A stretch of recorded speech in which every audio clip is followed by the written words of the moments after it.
On n'a jamais eu aussi peu d'espoir en l'avenir. L'État a besoin de ressources. Est-ce que justement le logement c'est un bien comme un autre? J'ai besoin d'être riche pour avoir de l'immobilier. Je vous dis pas que ça va être facile à mettre en œuvre. La banque, elle saisit, point. Elle reprend. Et puis voilà, prenez le risque. Quand on fait 1 euro sur le logement, c'est plus d'1 euro dans les caisses de l'État, in fine. J'ai une potentielle solution. Vous me dites ce que vous en pensez. Les élections municipales, le logement, pour la première fois dans l'histoire, était un des premiers sujets. Ils ne croient plus en la France, ils ne croient plus en l'investissement immobilier, ils ne croient même plus en entreprendre ici, ils ne croient plus en rien. En fait, les jeunes d'il y a 20 ans ne sont pas les jeunes d'aujourd'hui. Enfin, quand j'avais 20 ans, j'avais plus d'espoir dans l'avenir que beaucoup de jeunes de 20 ans que je connais aujourd'hui. La France est le meilleur pays pour emprunter. C'est pas des bonnes façons d'habiter. Et je me jure à moi-même que mes enfants ne grandiront pas là.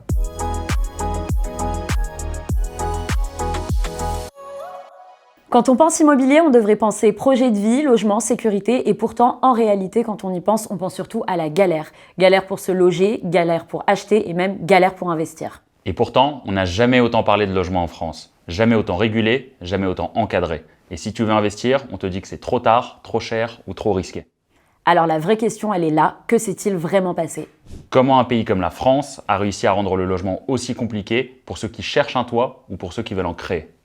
Alors aujourd'hui, autour de la table, on met ceux qui décident, ceux qui influencent et ceux qui investissent. Et on va essayer de comprendre comment on en est arrivé là. Bonjour à tous, donc aujourd'hui on se retrouve pour notre format que vous commencez à connaître, donc à table, sauf que cette fois-ci on est passé de la cuisine au salon pour parler d'un sujet qui nous concerne tous, donc la crise du logement et plus globalement l'état de l'immobilier en France.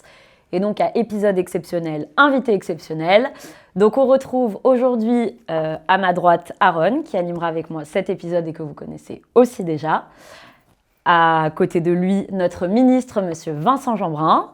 Christopher Wengen, entrepreneur et investisseur immobilier, et Magato, lobbyiste, directrice de cabinet de conseil qui a œuvré aussi pour le logement. On n'oublie pas de remercier notre sponsor officiel sur cette saison 2, Gepetto, donc merci à Gepetto. Si vous regardez ce podcast, vous êtes possiblement un professionnel de l'immobilier, peut-être un agent, un promoteur, un marchand de biens ou encore un diagnostiqueur, peu importe. Tous ces métiers sont concernés par un point, la photographie immobilière. C'est le premier point de contact avec un acheteur ou un locataire, et pourtant, c'est souvent le truc que certains bâclent un peu. Gepetto, c'est un studio photo IA pensé pour l'IMO. Vous prenez votre photo et en quelques secondes, vous pouvez meubler une pièce vide, virer ce qui gêne, refaire le ciel, bref, transformer une photo quelconque en une photo qui vend. C'est une solution que j'utilise personnellement avec Dolly, mon agence immobilière. Alors encore une fois, merci Gepetto. Donc on va ouvrir cet épisode avec une question qu'on a posée à tous nos invités avant vous et que vous devriez connaître si vous avez regardé un petit peu. Si vous étiez un bien, vous tous, lequel vous seriez? Et je vous laisse l'introduire avec votre présentation à chacun. On commence avec vous, monsieur le ministre. Si j'étais un bien, je serais une magnifique maison familiale de campagne au milieu de la nature. En France? En Bourgogne probablement. Ouais. Bien sûr, En Italie, si en enfin, mes origines, mais plutôt en Bourgogne. Ok. Je Christopher? n'attendais pas la question, tu vois. Écoute, je serais une villa tropicale en bord de falaise à Bali, vue coucher de soleil. Ok. Ça challenge. Ouais, et moi, je pense que je serais un hôtel. On en parlait juste avant. Ah ouais, je sais ce que tu veux dire. Je pense que je serais un super petit hôtel, 15 petites suites au bord de mer au Brésil avec un spot pour faire du kitesurf et un ranch pour faire du cheval. Sympa. Ok, On original. met le niveau ici, mais On te ça, pose c'est la le question rêve. à toi aussi? Ah bah oui. C'est vrai, et pourtant je l'ai posé à beaucoup, j'y ai pas beaucoup réfléchi, mais je serais une maison probablement en Italie. Donc j'avoue que je suis pas un bon exemple, mais je serais une maison au bord de mer avec un endroit très calme autour. Avant ça, pourquoi je vous ai posé aussi cette question, c'est pour aussi vous demander, parce qu'on va parler pas mal de logement en globalité, de vos côtés un petit peu professionnels, mais avant ça, j'aimerais que chacun vous me racontiez un petit peu votre premier souvenir lié au logement. Comment est-ce que vous en êtes arrivé à vous y intéresser? Je commence par vous encore.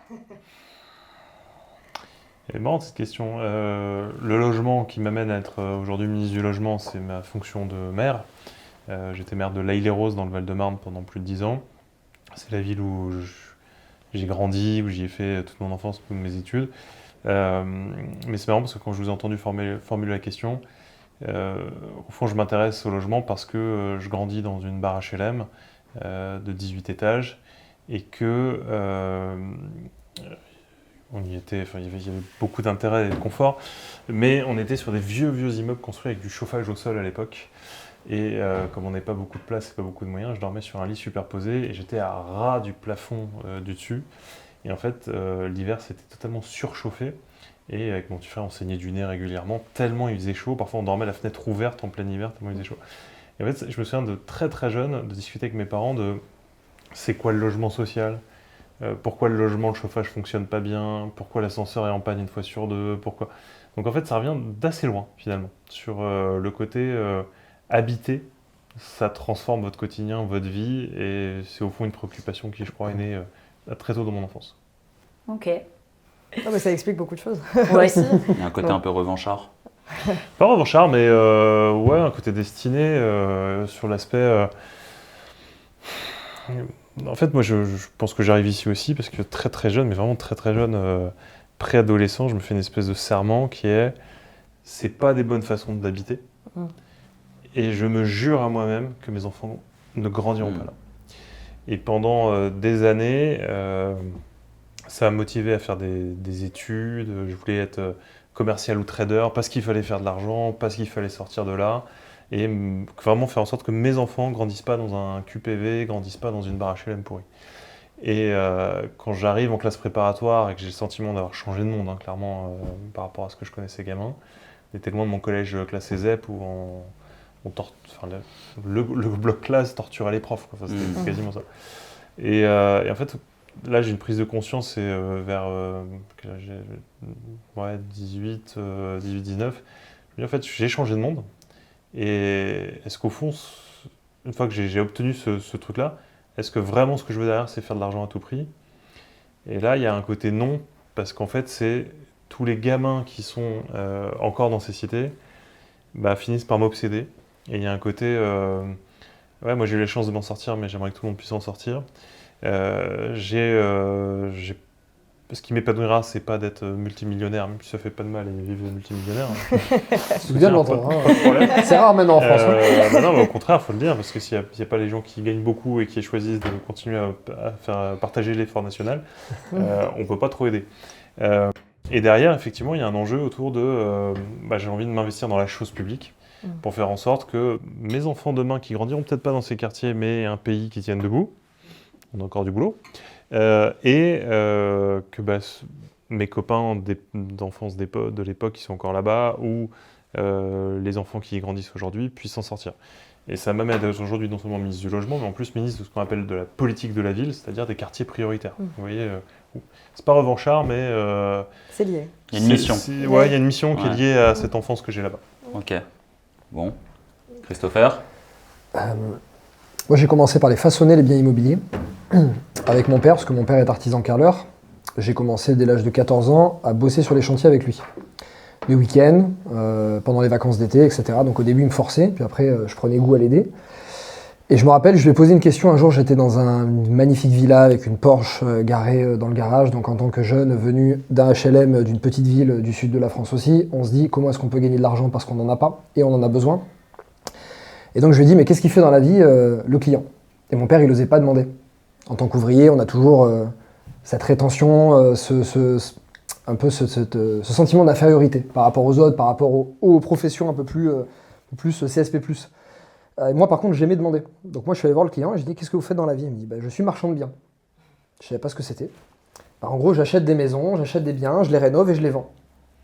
Ok, je suis marchand de biens. Je prends note. Voilà. Je vais devenir marchand de biens. Donc j'ai pris note et j'ai commencé par rénover avec mon père, à faire du carrelage avec lui les étés, les week-ends, etc. Puis après, j'ai acheté mes appartements, je les ai rénovés. Mon père est venu m'aider et puis après, j'ai pu lui acheter l'appartement et puis c'est comme ça que ça a commencé. Voilà. Ok, énorme. Une belle histoire. Moi, c'est un peu différent. Donc, Tu viens d'un HLM? non, je viens d'une famille où, en fait... non, différent. Je viens d'une famille de producteurs audiovisuels, mais il faut savoir que c'est des statuts qui sont considérés comme étant intermittents du spectacle. Et quand ma famille maternelle, du côté de ma mère, sont arrivés en France, ils ont été mis dans des loyers qu'on appelle loyers 1948. Que vous connaissez sûrement. Ce qui nous a permis d'économiser pas mal d'argent et donc de pouvoir après investir pour acheter une maison de campagne, pour qu'on puisse partir aussi un peu de Paris. Et c'est vrai que je ne connaissais pas très bien tout ça et moi, vraiment, le rapport que j'avais avec le logement de manière générale, c'était de me dire, j'ai de la chance d'être dans un quartier privilégié, même si c'est un loyer 1948, parce que c'est quelque chose qu'on donnait aux personnes qui étaient On peut peut-être expliquer ce que c'est. La loi de 1948, c'était la loi d'après-guerre. Exactement. Pour donner des logements à des loyers attractifs. Exactement. Et qui se sont maintenus du coup dans le temps jusqu'à aujourd'hui, qui ont un peu augmenté quand même. Mais on est passé peut-être de 200 € à 250. Donc il y en a encore. Et on ne peut pas. Voilà, mais c'était un appartement que mes arrière-grands-parents avaient habité, que ma grand-mère a repris, où ma mère et ma tante avaient vécu, moi bébé avec ma petite sœur, etc. Et en fait, c'est drôle parce que j'ai grandi dans une famille qui avait plus une mentalité de locataire en fait que d'acheteur. Ça a vraiment basculé avec mes parents qui se sont dit, on veut aussi sortir de cette condition. Et pour nous, l'accession en fait au logement, c'est pas qu'un signe de richesse, c'est aussi de vous transmettre et de vous léguer quelque chose. Et donc c'est venu un petit peu comme ça. Et en fait, par la suite, quand j'ai commencé ma carrière professionnelle, je me suis beaucoup intéressée à ces sujets parce que j'avais des clients qui sont venus me voir avec un très très beau projet, mon premier, avec Solène avec qui je travaille, qui était pour créer du logement à loyer modéré à destination des agents publics. Et j'ai trouvé que c'était un projet absolument formidable, qu'on en avait besoin. Et c'est de là où en fait après, donc, on va dire au fur et à mesure, que je me suis mise un peu dans les sujets de politique du logement. Voilà. Ok. Plus banal. Non, mais pas différent, forcément. Tout parcours et tout souvenir est Exactement. intéressant. Donc voilà. Justement, nous, chez Brique par Brique et Brickly, plus globalement, donc notre média, on a une audience qui est quand même assez jeune. Et nous, c'est par là qu'on voudrait commencer. Et c'est aussi là, quand vous nous racontez un peu vos souvenirs, qu'on se rend compte qu'on a des rapports quand même assez tôt au logement et qui concernent tout le monde.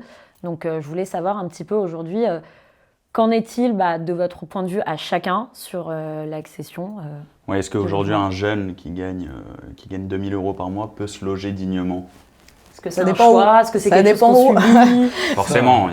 Comment ça se passe ? C'est un vrai sujet. Non, mais si on prend un tout petit zoom, là, en 20 ans, les familles françaises, c'est vrai pour les jeunes, c'est vrai pour les autres, ont perdu 25 mètres carrés de pouvoir d'achat. Donc 25 mètres carrés, quand justement on est très jeune, c'est potentiellement le logement qu'on n'a pas du tout. Et c'est des jeunes actifs qui débarquent à Paris, par exemple, ou en tout cas dans une métropole où les loyers sont extrêmement chers, et qui vont dormir dans leur voiture, parce qu'en fait, ils n'ont pas un pouvoir d'achat de 25 mètres carrés. C'est fondamental qu'on prenne ça en compte, et moi je pense qu'au contraire, il faudrait que le plus tôt possible, on permette aux jeunes de se lancer dans l'acquisition, parce que c'est un gage d'indépendance. Ils peuvent acheter tout petit au départ, et c'est pas grave, parce qu'en fait, ça leur fait le capital qui fait qu'ensuite, ils ont le parcours résidentiel. Moi, philosophiquement, j'ai toujours cru que dans la promesse républicaine, il y a la promesse d'un jour d'être propriétaire. Donc je crois à une France des propriétaires. Ça sécurise un parcours de vie, ça rend responsable.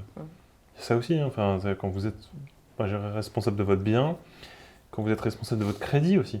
C'est toute une aventure, et donc il faut qu'on le défende. C'est d'autant plus urgent que, si je prends l'exemple de Paris, vous avez des campings tout autour de Paris qui historiquement servaient l'été, quand les gens venaient en camping faire du tourisme à Paris. Aujourd'hui, ces campings ils sont réservés toute l'année, parce qu'en fait, on n'arrive tellement pas à loger nos jeunes, et particulièrement nos jeunes étudiants, que même en plein hiver, alors ils ne sont pas dans des tentes, ils sont dans des petits bungalows, là, c'est occupé en permanence, parce qu'on a une crise de l'accès au logement pour nos tout jeunes. Là, vous parlez quand même de l'achat, mais avant ça, louer. Même de louer. En fait, les jeunes aujourd'hui, pour eux, le projet d'acheter, il y en a plein qui disent mais c'est hors de mes pensées, de mes ambitions, tellement aujourd'hui, je ne sais pas comment je vais pouvoir faire. Donc avant même ça, le logement, pour la location, comment on fait en fait pour se loger tout simplement en tant que jeune ? C'est compliqué parce qu'on manque d'offres. Objectivement, on manque d'offres, et on manque d'autant plus d'offres, on va sûrement en reparler, mais aussi parce qu'il y a l'immobilier touristique, le Airbnb, qui est venu faire une énorme compétition avec des biens qui sinon étaient totalement ciblés pour les jeunes ou les jeunes étudiants, jeunes actifs. Typiquement, la chambre de bonne sans ascenseur au dernier étage, avant, personne ne la louait, si ce n'est l'étudiant ou le jeune actif. Donc ça permettait de démarrer avec un loyer pas trop cher dans la vie. Maintenant, cette chambre de bonne, elle rapporte 3 ou 4 fois plus si vous la mettez en Airbnb. Donc effectivement, ça a mis beaucoup moins de biens disponibles sur le marché. Et on essaye avec les moyens publics de faire des résidences étudiantes, des résidences jeunes actifs. Je pousse pour que, évidemment, on ait plus de résidents jeunes, mais face à la concurrence d'Airbnb d'un côté et le stock, c'est monstrueux. C'est en gros ma chambre de bonne, j'en fais vraiment un bien qui est mis à la location des touristes en permanence, et je la rentabilise beaucoup plus que quand je faisais payer un étudiant historiquement à l'année. Et donc il y a quand même cette concurrence-là qui existe, qui est forte, qui explique aussi l'aggravation de la crise. Pourquoi vous avez des jeunes qui spontanément se disent finalement je vaut mieux que je loue plutôt qu'acheter? C'est parce que quand vous louez, vous avez les APL. Donc c'est logique, c'est de dire en fait mes petits revenus plus les APL me permettent de me loger, plus ou moins décemment, etc. Mais en tout cas, je peux me loger en tout cas. Et ils ont l'idée que en achetant, ils n'auraient pas autant. C'est sûr que dans la zone ultra dense, ça marche pas. Mais parfois la question se pose d'aller plutôt investir dans une zone plus détendue, parce que au lieu de mettre un loyer par les fenêtres, pardon de le dire comme ça, on peut devenir propriétaire. Donc moi je pense qu'il faut qu'on encourage beaucoup plus l'accession à la propriété des jeunes. Y compris peut-être par des prêts à taux zéro ciblés pour les jeunes, ça vaudrait le coup qu'on mette ça en débat. Et typiquement, je pense que un des gros enjeux de la présidentielle qui s'annonce, ce sera justement le logement des jeunes et la question des jeunes de manière générale, parce qu'il y a une sorte de désenchantement de nos jeunes. Je ne me sens pas très vieux, j'ai 40 ans, mais quand j'avais 20 ans, j'avais plus d'espoir dans l'avenir que beaucoup de jeunes de 20 ans que je connais aujourd'hui, qui ont l'impression qu'on est juste dans un déclassement de notre pays. Et je pense que si cette présidentielle-là de 2027 ne vient pas redonner de l'espoir, on a des heures sombres devant nous. T'en penses quoi justement? Je me permets de rebondir, c'était très intéressant. Sur le dernier sujet, on n'a jamais eu aussi peu d'espoir en l'avenir. Tout le monde, dans les statistiques, tout le monde est convaincu qu'ils vivront moins bien que leurs parents, pour la première fois. Alors qu'à chaque fois, on a eu, ces dernières générations, l'espoir qu'on allait vivre mieux. Aujourd'hui, c'est impossible. Mais il y a deux sujets importants sur ce que vous dites. Pour quelles raisons les jeunes n'achètent pas? Il y en a une première qui était beaucoup plus valable il y a encore 10 ans quand j'ai démarré ce que je faisais que maintenant, c'est qu'ils ne sont pas informés ou pensent ne pas pouvoir acheter. Une personne qui gagne 2000 € par mois, moi je l'ai vu dans ce que j'ai fait pour rappeler un peu mon activité, j'ai 25 000 clients qui ont 2500 à 4000 € par mois de revenus, qui ont acheté à peu près 1,5 milliard de biens immobiliers, qu'ils ont rénové, moyenne de biens entre 100 et 130 000 €. Donc c'est vraiment monsieur et madame tout le monde dans la France. Donc je les ai vus, je les connais, je connais très bien cette population. Et en fait, quand je les ai connus, 2000 € par mois, ils se disent « mais je ne peux pas acheter, j'ai pas assez de revenus » ou « il me faut plus d'apport » ou « il faut que je sois plus riche ». Donc déjà, il y a cette croyance initiale qui est « j'ai besoin d'être riche pour avoir de l'immobilier ». Non, à 1008, 1007, suivant où vous êtes, vous pouvez déjà acheter de l'immobilier. Donc ça, c'était encore plus valable avant. Ça l'est un petit peu moins maintenant parce que l'accès au crédit est plus difficile, parce que les logements sont plus chers, etc. Mais pour moi, c'est toujours valable. Si on avait plus d'informations, alors là, si on reprend le système scolaire, on en a pour un bout de temps, si on commence à expliquer l'argent au système scolaire, etc., mais il faudrait déjà que les jeunes connaissent comment acheter de l'immobilier, puissent se former, puissent apprendre ça pour se dire, en fait, oui, à 1006, 1007 par mois, je peux être capable d'acheter un bien.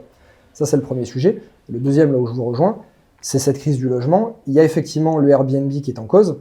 Pour moi, ce qui est encore plus en cause, et je le vois chez mes clients, absolument personne ne fait de la location long terme. La location nue, ça ne les intéresse pas. Soit ils le font dans des petites villes où ils ont des rendements à 8, 10%, mais avec des niveaux d'impayés de squat qui dépassent l'entendement, soit sinon dans les grandes villes, ils ne le font pas. Et aujourd'hui, le Airbnb est une des raisons, mais l'autre raison, c'est qu'on n'a pas assez de rendement sur la location nue. Les taux ont augmenté, donc on a encore moins d'intérêt. La fiscalité n'est pas intéressante et on n'est pas protégé en termes d'impayés de squat. Donc en fait, quand on est l'investisseur, on se dit, OK, j'ai le choix entre ça ou du meublé où j'ai moins de squat, moins de risque d'impayés, plus de renta et une meilleure fiscalité. Et d'ailleurs, la fiscalité qui a changé en réintégrant les plus-values du LMNP dans le calcul de la plus-value n'a strictement rien changé. Enfin, moi, je le vois chez mes clients. Il n'y en a pas un qui s'est dit, ah bah du coup, avec ça, je vais faire du nu. Zéro. Ils se sont juste dit, l'État veut pas qu'on bosse, l'État veut pas qu'on fasse de l'immobilier, donc je vais juste continuer à faire du meublé, mais en société. Donc ils sont tous changés en société, ça n'a servi strictement à rien. Au bout, moi j'ai envie que les gens bossent, mais j'ai envie oui, maintenant vous êtes arrivé récemment, donc on espère que les prochaines années, ça... Il y a première chose, un chiffre à rappeler, c'est qu'un quart des familles françaises dorment dans un appartement qui leur est loué par un petit bailleur privé, c'est-à-dire un petit propriétaire qui met en location son bien. Un quart des familles françaises, c'est plus que les familles logées dans le logement social, par exemple. Donc ça, c'est quand même un rôle essentiel. C'est pour ça qu'il faut qu'on les encourage et qu'il faut qu'on les maintienne. Il faut qu'ils fassent partie de cet effort collectif où on doit leur donner envie d'investir dans la pierre. Or, ces dernières années, ça pouvait être plus intéressant de laisser son argent dans un PEA que d'investir dans la pierre en France.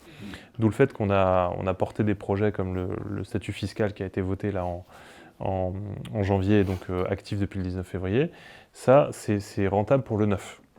Et effectivement, on travaille à une formule équivalente sur l'ancien, avec l'idée de pouvoir défiscaliser massivement si on investit dans l'ancien et qu'on y réalise des travaux avec un peu d'amélioration sur les notes énergétiques. Ça serait de nature à déjà pouvoir répondre à la question de elle est où la rentabilité. Ensuite, c'est vrai que là, sur les questions de squat que vous évoquez, c'est l'enjeu de la confiance. En fait, on se rend compte, alors même si je peux me permettre une précision, il y a parfois plus de squats dans le meublé touristique, parce que le mot squat, c'est vraiment je suis rentré, je me maintiens illégalement. Et en fait, je vais dans le meublé touristique, j'y reste 2-3 jours, puis ensuite je m'y maintiens. Ça, c'est un squat. Dans la location nulle, le problème, c'est les impayés. Et en fait, dans le droit français, c'est pas un squat si la personne est rentrée légalement, elle a un bail, mais par contre, elle a 6 mois d'impayés. C'est pour ça que je faisais la petite différence. Mais donc, de manière générale, tout ça, c'est une question de confiance. Est-ce que si j'investis dans un bien, je vais pouvoir en avoir l'usufruit? Parce que cette question-là, elle angoisse les gens de manière extrêmement forte. Et il y a eu, c'est pas si énorme que ça, les cas concrets de squat ou d'impayés massifs à l'échelle du pays. Sauf que c'est pas grave, il suffit d'un ou deux cas qui sont incompréhensibles pour nous, qui passent à la télé en boucle, et à partir de là, évidemment, ça inquiète. Alors le marché de l'immobilier, c'est basé sur la confiance. C'est aussi ce qui fait qu'avec la crise au Moyen-Orient actuellement, il y a quand même un petit recul, une prudence qui fait que ça peut avoir un impact sur l'immobilier. Là-dessus, on a, sur l'investissement, choc de fiscalité. Moi, je fais tout pour qu'il y ait une rentabilité fiscale à investir, dans le neuf, dans l'ancien. Choc d'investissement, ça passe aussi par la négociation avec les banques, ce que vous évoquiez tout à l'heure. Ouais, mais je pense que pour compléter votre... Oui, s'occuper de ça. Alors justement, pour revenir sur vos propos, et vous avez raison, mais je pense que le vrai sujet avant tout, c'est aussi que quand on parle des jeunes, déjà, il faut le définir, parce qu'en fait, les jeunes d'il y a 20 ans ne sont pas les jeunes d'aujourd'hui. Aujourd'hui, on a beaucoup plus de personnes qui sont pas forcément en CDI, qui sont en CDD, qui sont freelance, qui sont chefs d'entreprise. Moi, j'étais chef d'entreprise à 22 ans. Et donc, si vous voulez, on ne rentre pas dans les cases, on ne rentre pas dans les codes. Donc, quand on va voir un banquier, quand on va voir un agent immobilier, etc., on n'a pas le profil type. Donc, il y a aussi une question de dogmatisme et de prisme, entre guillemets, de grille de lecture, qu'il faudrait essayer aussi de changer. Parce que pourtant, on a du pouvoir d'achat. Parce que nous, quand ça tombe beaucoup. On n'a pas le même plafond de verre aussi que quelqu'un qui est salarié. Je pense qu'il ne faut pas forcément opposer salariés et indépendants, etc. Mais en tout cas, il faut valoriser aussi ceux qui n'ont pas choisi d'être salariés. Et eux, ces jeunes-là, pour la plupart de leurs 25 à 30, 32 ans, entre guillemets, ils sont indépendants, en CDD, etc. Et ils devraient pouvoir aussi avoir accès à des outils qui leur permettraient d'avoir un logement. Même si c'est des petites surfaces, etc., pour investir. Et c'est vrai qu'aujourd'hui, ça c'est un vrai sujet pour les jeunes. Enfin, en tout cas, on en entend pas mal parler, que ce soit avec la FNIM ou la CAPEB ou la FFB, etc. Le vrai sujet, c'est de se dire qu'est-ce qu'on fait ces profils-là qui ont changé, qui ne sont plus les mêmes depuis 20 ans. Aujourd'hui, on a beaucoup de personnes qui sont donc des indépendants et qu'il faut essayer justement de mettre aussi dans cette dynamique d'investissement. Et donc, on a aussi ce côté des banques avec le vrai problème, et je crois que ça vient de la Banque de France qui a demandé que le taux d'endettement ne dépasse pas les 30%. HSF, ouais. Qui est pour moi une aberration, qui devrait être avec d'autres acteurs du secteur, on s'était à 35%, etc. Et quand bien même, de toute façon, je vais vous dire, si vous ne vous remboursez pas votre crédit, la banque, elle saisit, point. Elle reprend. Et puis voilà, prenez le risque. Mais il n'y a pas cette culture aussi du risque en France. C'est pas comme aux États-Unis, c'est pas comme ailleurs, etc. Et donc on parle de confiance, mais il faut aussi, tu vois ce que je veux dire, moi je vais miser sur cette personne-là parce qu'en fait, 1, c'est solide, 2, elle va me prouver et que quoi qu'il arrive, ce ne sera pas de l'argent jeté vers les fenêtres en location, comme vous le dites si bien, et qu'il faut justement... je vous coupe, une seule seconde. Justement, pour toutes ces questions de financement, nous, on vous laisse avec notre courtier qui va vous en dire un petit peu plus. Il est vrai que l'accès au crédit immobilier s'est durci ces dernières années, mais ne soyons pas fatalistes. À l'époque, en effet, on allait voir son banquier, on toquait à la porte et on ressortait avec un crédit immobilier octroyé, c'était rapide, efficace. Et je vous avoue que c'était beaucoup plus simple pour nous les courtiers. Mais aujourd'hui, c'est toujours possible d'obtenir son crédit immobilier. La seule différence, que vous soyez salarié ou chef d'entreprise, c'est de vous préparer. Et comment on se prépare? On va consulter un professionnel qui va vous aider à monter un dossier béton pour aller prospecter les banques et augmenter les chances de succès. Merci du coup à notre courtier partenaire. Je rebondis sur ce que tu dis. Il y a un truc où je ne suis pas d'accord. La France est le meilleur pays pour emprunter. Il faut l'accorder parce que vu que je vais dire beaucoup de choses contre la France tout à l'heure, c'est bien de démarrer par ça. La France est le meilleur pays pour emprunter, même si le HCSF a réglementé et que c'est un peu plus dur maintenant qu'il y a 7-8 ans. Avant, c'était les îles Caïmans du financement bancaire. C'est pas ce qu'on entend. Ouais, c'est pas ce qu'on entend. Donc, si et c'est pas la réalité. Tu veux qu'on appelle mon banquier? Voilà. Qui ici a traversé plus de 60 pays et investi dans 10 pays différents. Non mais d'accord. Non mais c'est vrai, comparant avec le reste du monde. C'est bien de comparer ce qui ne va pas ici. Non, attends, on va mettre les ovaires sur la table. Ok, voilà. Mettez les ovaires sur la table. On va commencer à discuter. C'est bien de dire, parce qu'on va comparer avec les autres pays, je sais qu'on va parler de l'encadrement des loyers, etc. C'est bien de dire ce qui est bien fait ailleurs, c'est bien de dire ce qui est bien fait en France. Enfin, en France, on a cette chance d'avoir du financement, qui est facile, avec quand même peu d'apports, même si aujourd'hui ça fait frissonner quand on a 15 ou 20%, alors qu'avant on était à 10, et la plupart des pays c'est 25, 30, 40, 50, voire ils ne peuvent pas acheter. Donc par rapport à l'euro, par rapport au reste du monde, en France on investit facilement, on se fait financer assez peu cher, on a des bonnes conditions, etc. Pour moi, c'est pas le premier sujet, même si c'était mieux il y a 6-7 ans, sur lequel il faut se battre. Parce que on peut arriver à avoir des emprunts si on a de la rentabilité, si on a un bien qui vaut le coup, etc. Pour moi, les sujets, et je pense que c'est là où Monsieur le Ministre aura le plus la main, parce que le financement bancaire, plus avec les accords BAL 3 qui arrivent, qui vont encore plus restreindre l'accès bancaire sur les 4 prochaines années, je pense pas que c'est là où vous avez du pouvoir et où vous pouvez en faire quelque chose. Pour moi, c'est sujet de la fiscalité, de l'encadrement du loyer et de la stabilité. Si je reprends les cas de mes clients, ils ne croient plus en la France, ils ne croient plus en l'investissement immobilier, ils ne croient même plus à entreprendre ici, ils ne croient plus en rien. Pourquoi? Parce que ça fait 20 ans qu'on leur montre qu'on n'a pas envie d'eux. Tout est fait pour leur montrer qu'on n'a plus envie d'eux. On n'a plus envie qu'ils fassent les choses, parce qu'à chaque fois, toutes les réglementations vont contre eux. C'est normal, ils représentent un tout petit électorat, c'est eux qui font avancer la machine. Je sais bien qu'ils ne sont pas intéressants électoralement parlant, et pourtant c'est eux qui font avancer tout le monde. Et aujourd'hui, ils sont démotivés, ils n'ont plus envie, et ça c'est la face cachée de l'iceberg. Il y a une part encore plus grande qui continue de se démotiver. Et cet argent, il est fléché ailleurs, sur d'autres investissements. Il y en a qui investissent en crypto, il y en a qui investissent à l'étranger. Cet argent, on en a besoin. Donc, la stabilité, je prends l'exemple du LMNP. Moi, j'ai commencé en 2017 à faire des formations, des conférences avec des fiscalistes à expliquer la fiscalité. Les gens commencent à investir, ok, très bien. Ils font leurs calculs, ils prennent leur comptable, ils font les choses bien, ils se déclarent et tout, ils font leur LMNP. Et puis, 4 ans plus tard, 3 ans plus tard, 2 ans plus tard, on leur dit, bah finalement, tout ce que tu sais, bah, c'est plus ça, c'est autre chose. Bon, on marche où? Oui, c'est un cadre réglementaire qui est instable, parce qu'en fait, en fonction aussi des différents gouvernements, c'est ça aussi un peu.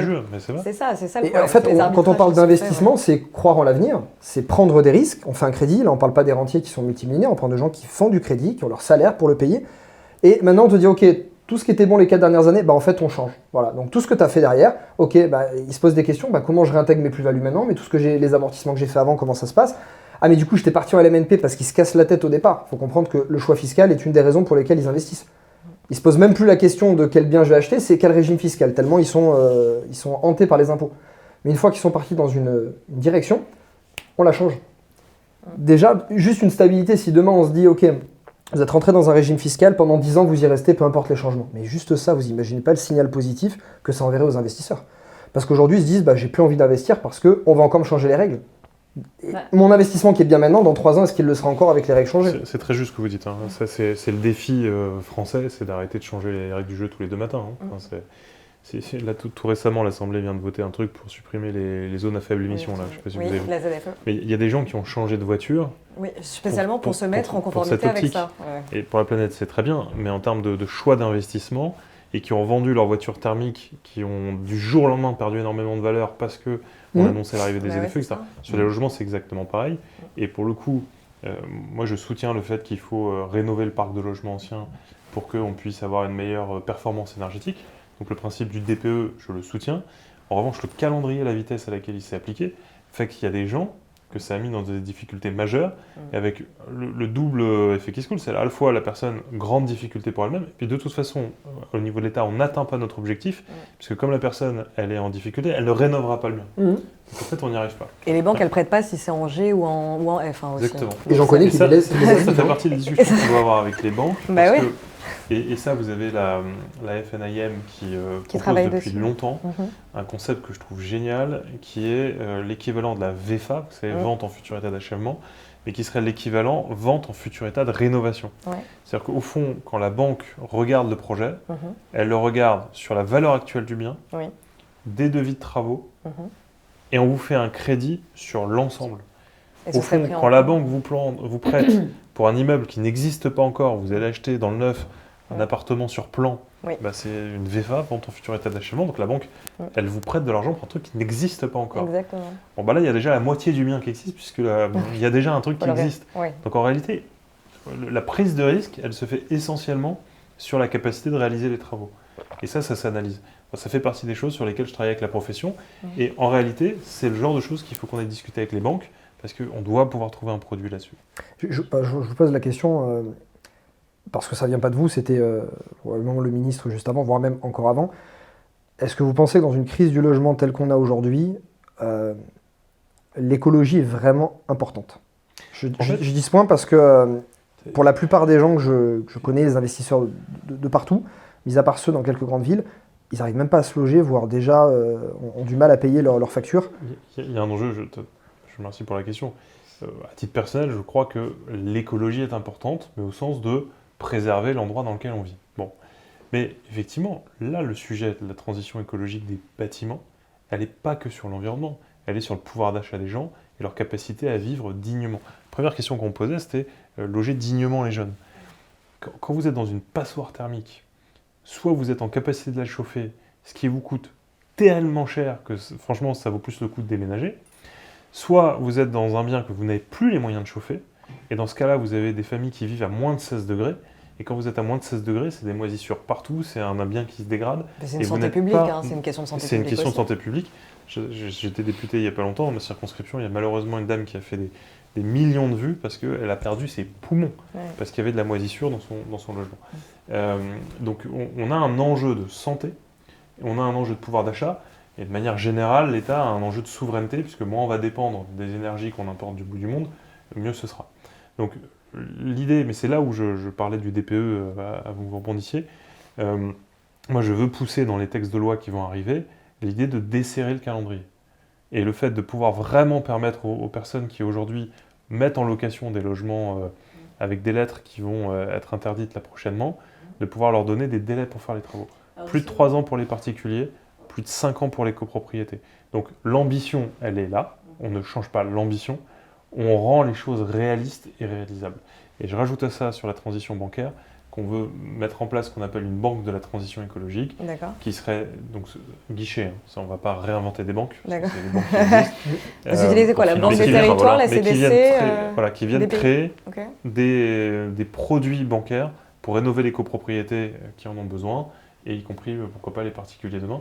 Donc pour essayer de faire le package complet. Donc il n'y a pas de raison de refuser une ambition écologique. Il faut juste que ce ne soit pas punitif au point de dégoûter les gens et de faire en sorte qu'on arrive à l'inverse de ce qu'on avait ambitionné au départ. Attends, j'avais juste cette question, justement, comment vous comptez faire ça, en sachant qu'on est quand même à un an de l'élection présidentielle, qu'aujourd'hui, on a un Parlement qui a la composition qu'il a, entre guillemets, notamment à l'Assemblée nationale, et que, en fait, il va y avoir très peu de textes, et il reste très peu de temps aussi. Donc vous allez faire par voie réglementaire, principalement ? Alors tout ce que je pourrais faire par voie réglementaire, je le ferai par voie réglementaire, mais il y a encore de la place pour un texte de loi. D'accord. Et pour une bonne raison, c'est que le logement, c'est suffisamment technique pour être consensuel. Sur plein justement, c'est ça que j'allais vous poser comme question, parce que est-ce que vous trouvez vraiment qu'aujourd'hui, avec par exemple certains groupes politiques qui ont une vision assez dogmatique et plutôt sociale en fait de ce que devrait être le logement, comme aussi quelque chose qui serait du service public, est-ce qu'on pourrait réussir à faire passer justement certaines de vos mesures ? Ça dépend ce que vous appelez social. Moi, j'ai une fibre sociale. Je veux qu'on aide les gens à se loger dignement. Je suis d'accord avec vous. C'est pas chacun pour soi, puisque sinon, il n'y aurait pas d'intervention de l'État. Donc, j'ai pas de problème avec le mot social. Okay. En revanche, si on est dans une logique où on vient dégoûter l'investisseur, c'est plutôt ça, ouais. Par certaines mesures, le mot encadrement des loyers a été prononcé. Bon, j'attends dans quelques semaines un rapport qui va venir dire le bilan de l'expérimentation d'encadrement des loyers. Ça va être hyper intéressant. Bon, nous, on a des chiffres. Nous, on a des chiffres. On m'a modestement appris en économie que quand on bloquait les prix, c'est la quantité qui régulait. Bon, on va voir ce que dit le rapport. Donc, il y a un vrai sujet là. Ça pose ce type de questions-là. D'accord. Mais une fois qu'on a dit ça, on peut travailler à une réforme, à essayer de solutionner la crise du logement de manière transpartisane. On n'aura pas tous les groupes de l'hémicycle. Ça c'est clair. Sûr. Mais est-ce qu'on peut faire une sorte de programmation pluriannuelle pour dire les choses simplement, des socialistes jusqu'à la droite des républicains, vous avez plein d'élus locaux bien sûr. Qui sont maires, qui sont confrontés à la réalité avec toute le la difficulté. les élections municipales, le logement, pour la première fois dans l'histoire, Ça a été était le vrai un des sujet. premiers sujets. Bien sûr. Nous, on l'a vu, de vraiment, fou. ça a été. On a interviewé justement les candidats au municipal, en tout cas à Paris. Et ça a été vraiment un sujet qui est beaucoup ressorti. Et d'ailleurs, je profite juste, j'ai oublié de le préciser au début de l'épisode, Christopher a demandé à sa communauté de lui poser des questions en prévision de cet épisode. Et notamment le fait de vous avoir un peu sous la main et de pouvoir vous en parler. Ils nous ont posé plusieurs questions qu'on vous posera au fur et à mesure. J'en profite, on parle maintenant du DPE, de l'encadrement des loyers, etc. Il y a une question qui était justement pourquoi toutes ces mesures en fait dissuasives finalement. C'est pas dissuasif si c'est bien accompagné, parce qu'en fait, c'est... En tout cas, c'est perçu Elle est comme un... vécue sur le terrain comme très diffusée. Et je ne peux que comprendre ça, puisque en fait, ça a été imposé un peu du jour au lendemain, ça a été très rapide, et puis on a touché au droit de la propriété. C'est-à-dire que du jour au lendemain, il y a une décision qui tombe d'en haut, et qui dit, votre bien, il valait tant sur le marché, puis là, on vient d'y coller une lettre, en plus, avec des diagnostiqueurs que je vais réunir régulièrement pour essayer de mettre un peu dans tout ça, qui eux-mêmes disent, dans la profession, il y a de tout, il y a des très bons, il y a des margoulins. Ouais. Donc en plus, la valeur de votre bien peut tomber de la part de quelqu'un qui n'est pas complètement contrôlé, etc. Donc il y a un ménage à faire là-dessus. Maintenant, à l'échelle du temps qui passe, et avec en plus, il faut le dire, des étés qui peuvent être terribles pour des logements, des hivers qui sont de plus en plus rudes et un coût de l'énergie qui ne va faire que monter, il y a un enjeu à valoriser les biens et donc à dire aux Français, il va falloir que collectivement, on fasse monter en gamme nos logements. À l'époque où l'énergie n'était pas chère du tout, on se chauffait au fioul, il n'y avait pas de problème, la chaleur partait dans les airs, mais c'était pas grave, ça coûtait quasiment rien de se chauffer très fort. Aujourd'hui, on sait qu'on va sortir progressivement des énergies fossiles et que de toute façon, celles qui restent, ces énergies fossiles, sont très très chères. Les systèmes type pompe à chaleur coûtent beaucoup moins cher, mais elles nécessitent, pour être efficaces, une isolation des logements. Et donc, dire à un propriétaire, on va vous inciter effectivement à faire des travaux, mais ça va au fond donner de la valeur à votre bien, puisque votre bien, sinon, il va naturellement se déprécier. Le problème, c'est que si vous ne donnez pas le temps aux gens de le faire, et si vous ne leur donnez pas une incitation fiscale pour le faire, c'est compliqué. Et là, vraiment, moi, c'est ce que je constate. Rénover un bien quand vous êtes tout seul, à la limite, c'est votre maison, vous y arrivez ou pas, mais vous pouvez toujours le faire. Quand vous êtes dans une copropriété, on vous dit, votre bien, vous n'aurez plus les moyens de le louer, mais par contre, pour pouvoir le passer sur 2 classes énergétiques de plus, il faut que toute la copro vote. Et on n'a pas changé les règles de vote des copros, ce qui fait qu'en plus, il faut il faut de la majorité pour le faire, etc. Donc, il y a tout un tas de réformes qu'il faut qu'on aille chercher là. Donc voilà, je ne suis pas pour la contrainte, c'est pas le sujet. Mais 85% des logements de 2050, ils sont déjà là. Ils sont déjà construits. Donc en réalité, c'est ce parc-là qu'il faut qu'on attaque et qu'on rénove. Justement, ça, c'est une question qui est revenue, ça pareil, parmi les internautes de Christopher, mais la construction. Oui. Enfin, de dire, voilà, on manque d'offres, pourquoi on ne construit pas plus? Très bonne question. Je me permets juste avant. Je suis d'accord avec vous quand vous dites qu'il faut que le parc monte en gamme. J'ai une potentielle solution. Vous me dites ce que vous en pensez. Je pense que... On prend les idées en tout cas. On est là pour. Je pense que ça peut résoudre certains problèmes. Moi, il y a une fiscalité que je trouve qui est une hérésie, c'est l'abattement des plus-values, de la taxation sur la plus-value, qui est progressive en fonction des années de détention. D'un point de vue purement financier pour l'investisseur, garder son bien 20 ans, ça n'a absolument aucun avantage. D'un point de vue successoral, etc., ça n'a aucun avantage, on le sait très bien. D'un point de vue des logements qui tournent sur le marché, donc potentiellement faire baisser le prix des logements, ça n'a aucun avantage parce qu'on incite les gens à les garder très longtemps. D'un point de vue remettre à neuf des appartements qu'on a depuis longtemps, des appartements de famille, etc., ça n'a aucun impact. Si demain on se dit, on veut inciter les gens à rénover ce parc-là, on a des gens, moi j'ai des milliers de clients aujourd'hui qui sont motivés à rénover des biens, ils ont les capacités de le faire, ils ont les compétences, ils ont potentiellement un peu d'argent et de capacité d'emprunt, ils ont l'énergie pour le faire. Ils en ont de moins en moins, mais conservons ce qu'ils ont, le peu qu'il leur reste. Ils sont prêts à le faire, mais il faut leur donner un petit coup de pouce. Demain, ces gens-là, ils peuvent rénover des biens, les remettre sur le marché. Sauf que s'ils en rénovent plus de 2, on leur dit, attendez, vous êtes marchand de biens, on vous requalifie. Si vous faites de résidence principale, on vous dit pareil. Si vous faites du locatif, vous avez 36,2 de taxation sur la plus-value. Et si à ces gens-là, on leur dit, plutôt que de vous inciter à garder longtemps le bien, on vous incite à le vendre rapidement. C'est-à-dire, plus vous allez le garder, plus votre taxation sur la plus-value va être importante. Imaginez que sur 20 ans, au lieu de garder un bien, on en ait vendu 4. ça fait plus de droits de mutation, ça fait plus de TVA, ça fait bosser plus de monde. Enfin, et ça, l'Élysée, ils étaient assez d'accord. On l'a proposé à l'Élysée il y a quelques temps et il avait bien aimé, effectivement. Et en fait, je trouve que ça résout pas mal de problèmes. Et si demain, il y a plus de logements qui sont sur le marché parce qu'on incite à les vendre, et si un investisseur qui va l'acheter, on se dit, moi j'ai une taxation, par exemple, sur la plus-value qui est moins élevée, je prends une passoire énergétique, je le rénove et je le vends. Je ne suis pas un marchand de biens, je fais 1 ou 2 ans de location et je le revends derrière pour faire une petite plus-value.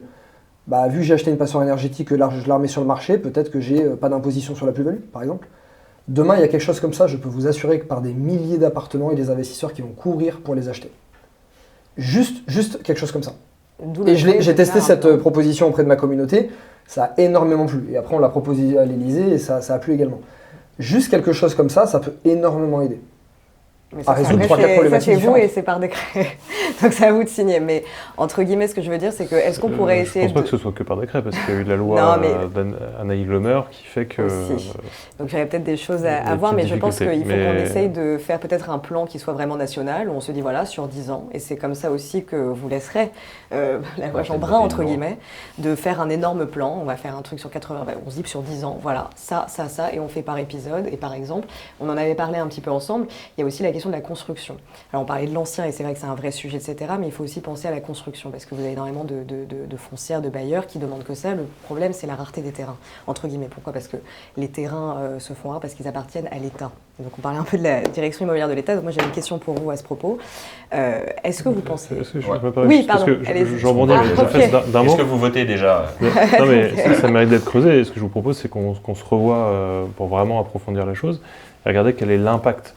Avant de vous dire oui ou non, parce que spontanément, c'est hyper intéressant, on voit bien l'intérêt que ça aurait sur la fluidité du marché. Or, il faut de la fluidité sur ce marché qui est totalement crispé. Mais pour ça, moi, je peux tout à fait essayer d'aller dans le détail de ce que vous proposez et le faire évaluer en termes d'études d'impact. Et ça serait hyper intéressant, parce qu'ensuite, on voit ce que ça coûte, et ce que ça coûte en fiscalité, faut être clair, et donc en moindre recette pour l'État. Et est-ce que c'est rentable ou pas, et ça vaut le coup. Donc ça peut m'intéresser. Pour moi, il y aurait plus de recettes pour l'État. Parce qu'une personne qui a une taxation, moi je le vois, il y a des clients qui veulent revendre leur bien. Ils ont acheté un bien qu'ils voulaient mettre sur Airbnb par exemple. Ils ont fait leurs travaux, ils peuvent dégager 20 ou 30 000 euros de plus-value, ils ne le vendent pas. Parce qu'ils ont peur d'être qualifiés marchands de biens.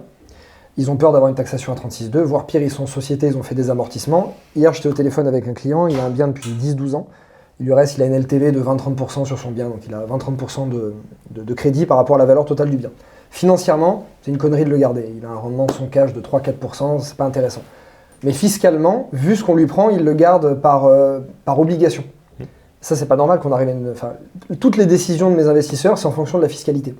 Ça devrait être en fonction de est-ce que le bien il est bien ou pas, est-ce que je peux le rénover ou pas, mais principalement, ils sont obligés d'être drivés par la fiscalité. Et ça, pour moi, c'est une des... On n'a pas passé longtemps, j'ai passé peut-être une demi-heure à faire 4-5 mesures. Pour moi, je pense que c'est celle qui était phare sur les 5 et celle qui a le plus plu. C'est une des rares mesures qui peut convenir et à l'État, parce que plus de rentrée fiscale, parce que sinon un bien, il va pas être vendu, il va être conservé, donc il ne rapporte plus rien. Voire même, il va peut-être même pas être loué parce qu'on ne peut pas faire les travaux. Si on le refait 4 fois cet appartement, c'est-à-dire plutôt que d'en garder un 20 ans, ils en font 5. Les rentrées fiscales, elles sont énormes. Et on a mis 5 logements sur le marché qui sont rénovés. On a fait bosser des artisans au passage qui ont repeint, rénové, carrelé... Bien sûr, on fait bosser l'économie. Non, mais pour moi, il y a absolument tout dedans. Et puis, on permet aussi de limiter un peu la hausse de l'immobilier, parce qu'on parle d'accessibilité. Mais quand on motive les gens à garder les biens, il y a moins de biens sur le marché, il y a moins d'offres, donc forcément les prix montent. Et si demain les biens tournent plus rapidement, en fait, ce qu'il faudrait, c'est pas un investisseur qui fait du patrimonial, qui a vendu 10, 20, 30 biens dans sa vie, il ne faudrait pas qu'il soit requalifié marchand de biens. Pour moi, c'est un métier à part. Il faudrait permettre aux gens qui ont l'envie, la motivation de gagner un peu plus d'argent que leur salaire avec l'immobilier. Moi, c'est ça mes clients. Et il y en a beaucoup en France. Ce n'est pas des gens qui vont être multimillionnaires, c'est des gens qui veulent faire un petit peu mieux. Ils gagnent 2-3 000 euros par mois. À la fin de leur vie, s'ils n'avaient rien fait, ils auraient eu 50 000 euros de patrimoine. En faisant ça, ils auront 500 000 euros. C'est super. Ils auront des successions. Tant mieux pour le gouvernement aussi. Et ces gens, on en a besoin. Mais en fait, on les freine dès le départ. D'ailleurs, je ne sais même pas pour quelle raison. En vrai, quel est l'intérêt, ça remonte à très longtemps, cette taxe sur la plus-value. Mais quel est l'intérêt, si ce n'est d'empêcher les gens de gagner de l'argent ? Je ne vois pas quel est l'intérêt fiscal, en fait, de laisser les gens contraints à garder les biens longtemps. Je ne suis pas expert, j'avoue volontiers, mais de ce que j'en comprends, c'est que c'était pour justement stabiliser les prix, pour éviter une sorte d'envolée des prix. Qu'à un moment donné, on spécule, etc. Donc les biens tournent à toute vitesse, donc il y avait quand même une incitation à freiner un petit peu ça. Mais C'est un nous, peu dans ce les qu'on disait, questions c'est pardon, que- de Christopher, en complément, on en a reçu une qui était juste tout simplement est-ce que la France, elle déteste les propriétaires? Ouais, Alors, ils étaient c'était assez péchus dans les camps. Je vous les ai pas Bah, tous montrés. Moi, j'ai l'impression qu'on a un bel échantillon de la France ici quand même, et on les déteste pas les propriétaires, au contraire. Non, par contre en France on a une maladie, c'est qu'on adore les impôts, donc on prélève des impôts. Si vous faites la somme des prélèvements, on tutoie Cuba, si tu veux. Donc à un moment donné. Bah, on est picousé à la dépense publique, Voilà. c'est un fait. Donc, il y a- Membre du gouvernement quand même. non mais il y a un sujet, moi. Mais- Une sorte de satisfaction quand même à l'endroit. Non, Et mais- monsieur Sandra, il est du même bord que nous. Oui, mais ça fait du bien. De quel bord De la même famille politique. De quel bord Des libéraux, gaullistes, voilà. Non, Merci. moi, c'est une bonne façon de le définir. Voilà, c'est tout. En l'occurrence, C'est un fait. c'est évident. Et donc, il faut, tant qu'il n'y aura pas le courage politique de baisser la dépense, on continuera à prélever autant d'impôts, et à force de prélever autant d'impôts, ça finit par tomber un peu toujours sur les mêmes. Et effectivement, comme le bien immobilier, lui, on ne peut pas physiquement le déménager, c'est une proie facile pour aller taxer. Donc non, moi je le disais en introduction, moi je suis pour une France de propriétaires, parce que je crois que ça apporte beaucoup de plus et de bien. Maintenant, en tout cas, moi, je creuse la question avec vous volontiers. On regarde là, vous parlez d'une note, on regarde la note. Oui, avec grand Et plaisir. puis, de toute façon, je vous ferai un retour et on pourra même se faire en suivi. Si On vous fera voulez. une partie de... Après, on fera le dîner, après le Je vous goûter. dis pas que ça va être facile à mettre en œuvre, mais en tout cas, faut la on peut volonté le et chiffrer. se Mais surtout, regarder. on peut dire, voilà, très concrètement, si on tire ce fil-là, Ouais. c'est quoi l'impact? Et l'impact en dépenses, l'impact en recettes. Moi, j'ai une conviction, et c'est les chiffres INSEE, hein, c'est que quand on dépense 1 euro pour le logement, particulièrement sur la construction du neuf, et ça fait une belle transition, mais Pas mal, c'est vous vrai avez aussi sur le l'ancien, journaliste. quand on fait 1 euro sur le logement, c'est plus d'1 euro dans les caisses de l'État, in fine. Donc ça, c'est quelque chose qui doit être pris en compte. Dans n'importe quelle boîte, un truc, vous mettez 1, ça rapporte plus que 1, c'est quand même intéressant. Déjà, quand vous Justement, montez une est-ce boîte que, en au France, niveau de l'État, il faut- avant de il mettre faut qu'on le 1, fasse. vous devez sortir 10. Donc, Est-ce que justement ça, le c'est autre chose. logement, c'est un bien comme un autre? J'ai 4 heures. Non, en plus on nous a pressés, donc... C'est un peu philo. Non, c'est pas un bien comme un autre, et c'est pour ça que c'est normal qu'il y ait un encadrement. Maintenant, en France, on est les super pionniers du logement spécialisé aussi. On a des résidences étudiantes, on a des résidences seniors, on a le logement social, on a le logement intermédiaire, on a des résidences adaptées pour les publics les plus fragiles, on a même des pensions de famille en France. Vous savez, c'est des résidences où les gens ne sont pas autonomes tellement ils sont en difficulté sociale et vous avez carrément des personnes. Ce qui fait qu'en réalité, des outils publics d'État qui viennent accompagner des publics fragiles et adaptés, on en a quand même pléthore. Et là, actuellement, il y a l'Europe qui s'intéresse à la question du logement social et intermédiaire. Quand je discute avec mes homologues ministres du logement à travers le monde, enfin à travers l'Europe en tout cas, ils nous regardent, vous faites déjà tout ça, vous en France? Waouh, qu'est-ce que c'est que ce truc-là? Donc sur le logement social. seulement à se poser la question, le logement social. 25% Mais- de logements sociaux. mais ce qui justifierait, que justement la part de marché libre soit vraiment libre, quoi. Et on parlait tout à l'heure de la question de l'encadrement des loyers. En fait, ça existe déjà, ça s'appelle le logement social. Parce que là, pour le coup, les loyers on en avait sont déjà plafonnés. discuté, mais justement, Le logement est-ce que- intermédiaire, c'est plafonné. C'est pas le même plafond, mais c'est plafonné. Donc en fait, Qu'est-ce qu'on en fait de l'encadrement du loyer, justement? je vais attendre On attend le rapport. On attend le rapport. comme Ah, mais ça, il y a le on sujet de pourra- la construction quand même. Bah Le alors- sujet de la construction, il revient quand même beaucoup. Et on aimerait bien savoir du coup. Ouais, voilà. Oui, moi j'avais juste une question sur le foncier parce qu'on avait Ouais. un peu parlé justement de la direction immobilière de l'État. Donc pour celles et ceux qui ne connaissent pas, donc c'est un peu l'organe à Bercy qui s'occupe des actifs, on va dire, fonciers de l'État, parce qu'il y a du foncier en France. Et d'ailleurs pour la petite info, ce que je ne savais pas en Ile-de-France, mais vous avez été conseiller, il me semble. Je suis je toujours crois. conseiller Et régional. Toujours conseiller régional. Le Vatican a pas mal de... Ça, je ne savais pas, c'est la direction Ouais, des immobilière qui biens. m'a appris de biens de foncier en Mmh. Île-de-France. Et sinon, vous avez aussi la SNCF. Est-ce qu'on pourrait pas essayer de voir de quelle manière on pourrait demander sur, on va dire, 5 années, de réquisitionner, au regard de la crise du logement qu'on a, 15% du foncier? Qu'est-ce que vous appelez réquisitionner? Mais c'est-à-dire qu'en fait, on dit, on est dans un cas d'urgence, force majeure, c'est-à-dire qu'aujourd'hui, on a plus de gens qui sont mal logés, c'est extrêmement compliqué, parce que le temps de faire la rénovation, on les met où, etc. Il faut qu'on construise en zone tendue, etc. Donc on fait sur un bail amphithéotique, on récupère et on construit. Si c'est du foncier de l'État, vous n'avez même pas besoin de bail amphithéotique. L'idée, c'est simplement que On ne l'État... lâche pas. Mais c'est ça, c'est que l'État a besoin de ressources. Ouais. Pour avoir des ressources, il veut vendre ses terrains. Ça paraît logique. Il a plus besoin de résoudre la crise du logement ou d'avoir des ressources? En fait, on ne résout pas non plus la crise du logement si on n'a pas de ressources. Je l'évoquais, hein, le logement, c'est de la construction neuve, c'est de la réhabilitation de l'ancien, et c'est tous les parcs de logements publics. Aujourd'hui, on a besoin d'accompagner le logement public, par exemple, donc les logements sociaux, les logements intermédiaires. Tout ça, ça coûte aux deniers publics. Quand on fait un dispositif fiscal qui vient accompagner la construction dans le neuf, parce que ça incite les investisseurs à pouvoir venir, c'est un coût pour les finances à minima au départ. Donc ça demande un point d'équilibre. Là où vous avez parfaitement raison, c'est qu'on a un enjeu sur le foncier. Il y a des outils qui sont moins connus du grand public, mais qui coûtent quand même pas mal d'argent à l'État, c'est les établissements publics fonciers. Ouais. Il y en a quasiment un dans chaque région.